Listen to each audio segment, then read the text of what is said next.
Nezuko's anguished cry echoed through the eerie silence of the moonlit forest. Her crimson eyes, wide with horror, darted frantically as she stumbled upon the grisly scene. Mangled bodies of children lay strewn across the forest floor, their lifeless forms contorted in unnatural angles. The stench of death hung heavy in the air, a nauseating mixture of copper and decay that clung to her nostrils. Nezuko's heart raced, her demon instincts threatening to overwhelm her as the intoxicating scent of fresh blood filled her senses. She clenched her fists, fighting back the urge to feast on the carnage before her. No, she wouldn't give in. She couldn't. The memory of her brother Tanjiro's face flashed in her mind, anchoring her humanity. As she regained control, Nezuko noticed something peculiar about the bodies. Each child bore strange, symmetrical incisions along their arms and legs, as if they had been systematically drained. The wounds were too precise, too calculated to be the work of wild animals or random acts of violence. In the distance, a faint glow caught her eye. Nezuko cautiously made her way towards it, her bare feet sinking into the blood-soaked earth with each step. The squelching sound made her stomach churn, but she pressed on. As she emerged from the tree line, a village materialized before her like a mirage in the darkness. The village was unlike any Nezuko had ever seen. Towering bamboo mills dominated the landscape, their massive gears grinding relentlessly even in the dead of night. The air was thick with an acrid smoke that stung her eyes and throat. But it wasn't just the smoke that made her recoil. There was something else, something wrong about this place. As Nezuko crept closer, the true horror of the village revealed itself. The gears of the mills were caked with a grotesque mixture of rotting flesh, matted hair, and splintered bone. Human teeth were wedged between the cogs, grinding and cracking with each rotation. The sound was deafening, a cacophony of mechanical groans and organic squelches that seemed to pulse in time with her racing heart. The buildings themselves seemed to be alive, their walls pulsating with an unseen energy. Nezuko's enhanced senses picked up on the faint sound of muffled screams emanating from within. She approached one of the structures, her hand trembling as she reached out to touch the wall. To her horror, it was warm and yielding, like flesh. She jerked her hand back, a strangled gasp escaping her lips as she saw the imprint of her fingers slowly fade from the surface. A sudden movement caught her attention. A small figure darted between the buildings, moving with a frantic urgency. Without thinking, Nezuko gave chase, her demon speed allowing her to close the distance in seconds. She reached out, grabbing the figure by the shoulder and spinning them around. It was a young girl, no older than 10. Her eyes were wide with terror, her skin pale and clammy. But what struck Nezuko most was how familiar she looked. The girl's features were hauntingly similar to her own sister, Hanako, who had been killed years ago when their family was attacked. "Please," the girl whimpered, her voice barely above a whisper. "Please help me. They're coming for us. They always come on the full moon." Nezuko's protective instincts flared.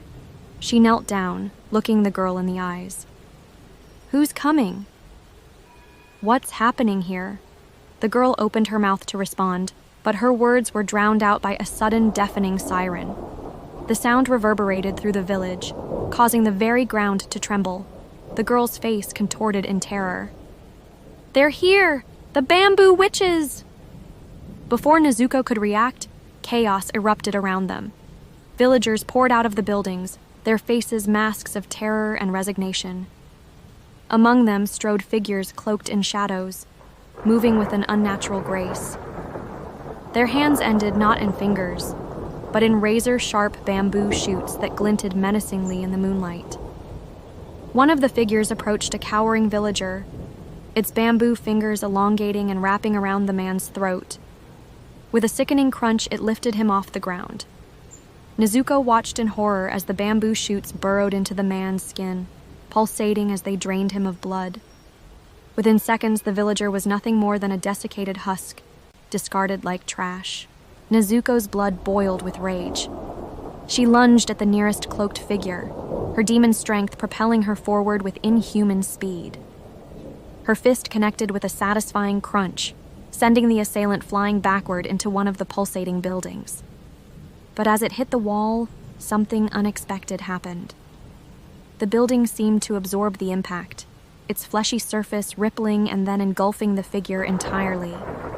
A blood-curdling scream pierced the air. Nezuko whirled around to see the girl being dragged away by another cloaked figure.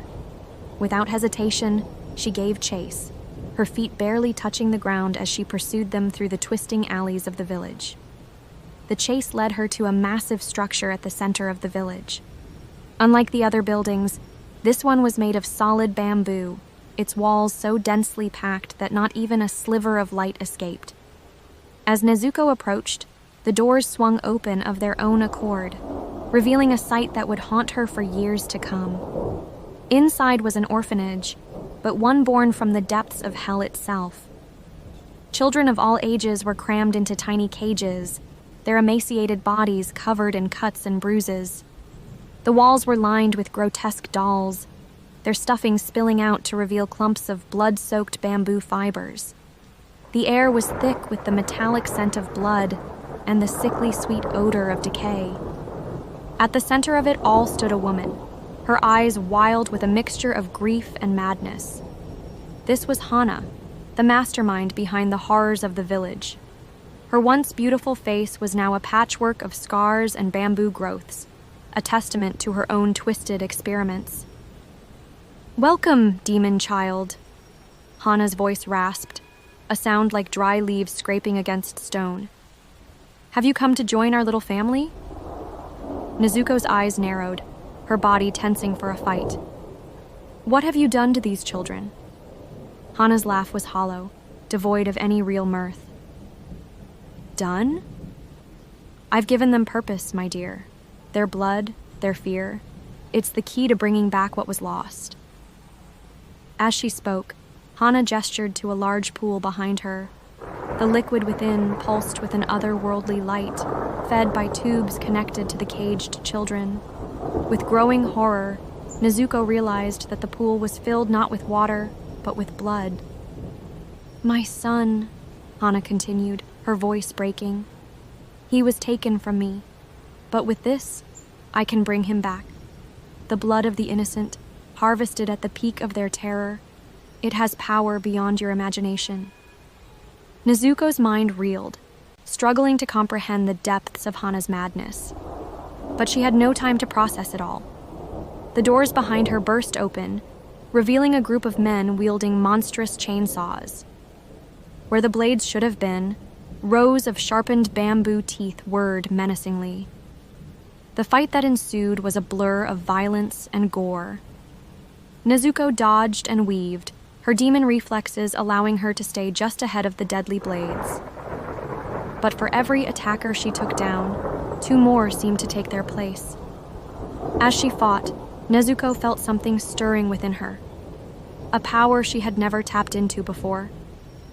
With a primal scream, she unleashed it. Barbed tendrils of blood erupted from her body, whipping through the air with deadly precision. They impaled her attackers, lifting them off the ground and draining them of life in seconds. The carnage was absolute. Bodies lay strewn across the floor, their blood mixing with the contents of Hana's resurrection pool. But Nezuko had no time to dwell on the destruction. She turned her attention back to Hana, who stood transfixed by the sight before her.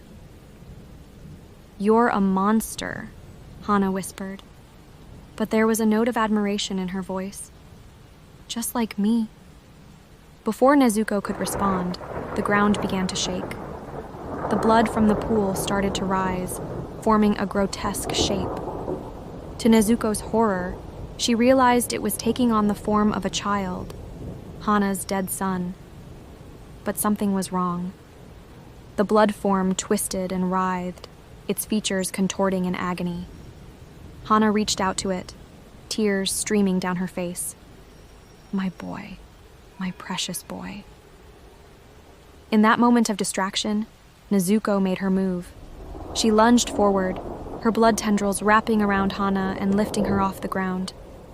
But as she prepared to end this nightmare once and for all, she felt a sharp pain in her back.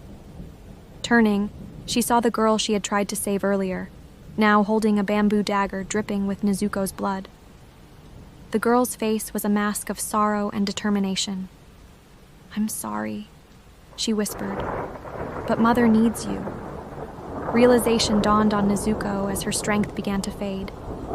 The girl was Hana's daughter, another pawn in this twisted game. As darkness crept into the edges of her vision, Nezuko saw Hana's corpse begin to twitch, bamboo roots erupting from her flesh and puppeteering her body. With her last conscious thought, Nezuko realized the true horror of the situation. In her attempt to save others, she had become the very thing she fought against. As she slipped into unconsciousness, Hana's words echoed in her mind. "You're just like me, using violence to fix loss."